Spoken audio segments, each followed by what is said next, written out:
Given the amount of coverage the case of Maggie Kueblein received for a month, it was sort of a short-lived Madeleine McCann or Gabby Petito case in 1887. But since the trail goes cold 1 month was all the attention the newspapers could provide. Monday, February 28, 1887, the New York Times.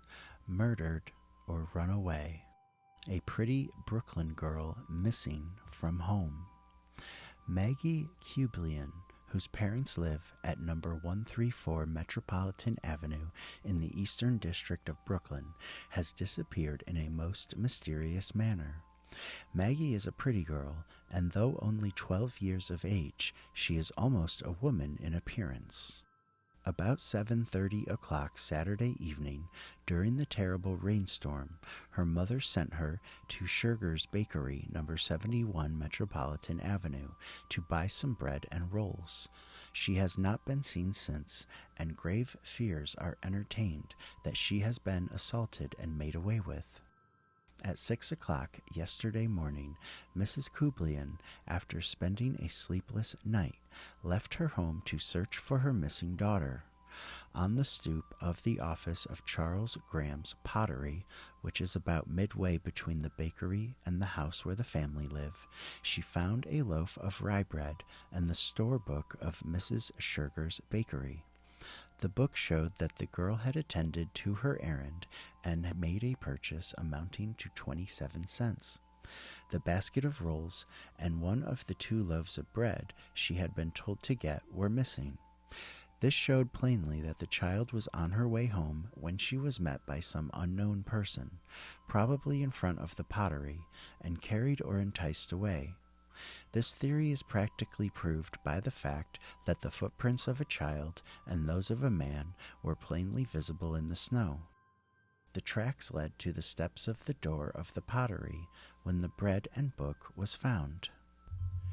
It is known that 2 men were at work in the place at the time of the girl's disappearance, and the police are endeavoring to ascertain who they were. The street through which the girl had to pass from the house to the bakery is a lonely one, the only building on it being the pottery.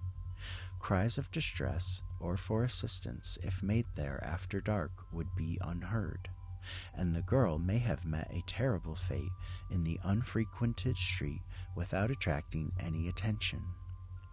Mrs. Katie Schruger, who owns the bakery in which the child made her purchase, said last night that the girl called about 7:30 o'clock and bought 2 loaves of bread and 10 cents worth of rolls. She was laughing and joking just before leaving the store with Mrs. Schruger's daughter. There is no reason to doubt that she then started directly for home. Mrs. Schruger believed the child had been brutally assaulted and made away with. James Lloyd, a night watchman at Chapman's Dock on Metropolitan Avenue and Newtown Creek, said he heard a peculiar noise about 3 o'clock yesterday morning, resembling that sometimes made by a goat. The cries annoyed him, and he went as far as the Manhattan Beach Railroad track, a short distance from Chapman's office, to see if he could learn whence the sounds came.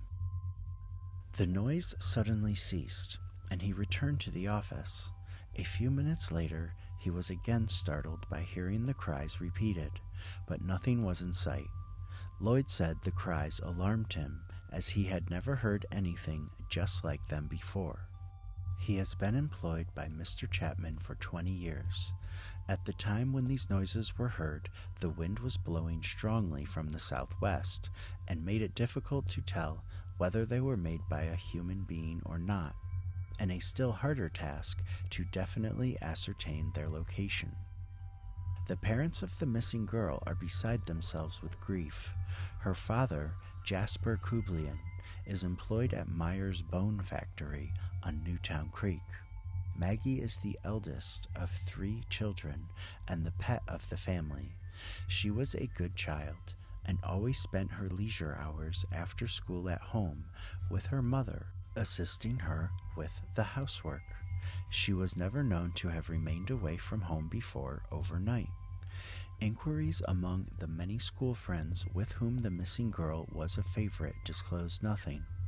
They had neither seen her nor knew her whereabouts. Mr. and Mrs. Kueblein are confident that the child has been murdered. When the disappearance was reported to the Stagg Street Police Station, Detective Ines and Lyons, with a number of detailed officers, were put on the case, but up to a late hour last night had not been able to unravel the mystery. They have but few clues to assist their search. Detective Ines seems inclined to think that the child has simply run away from home, but his view is not the one which seems most probable. The girl is described as 12 years old, tall, with light hair and brown eyes, and dressed in a light blue dress, black worsted hood, and a black shawl with a light border thrown over her shoulders.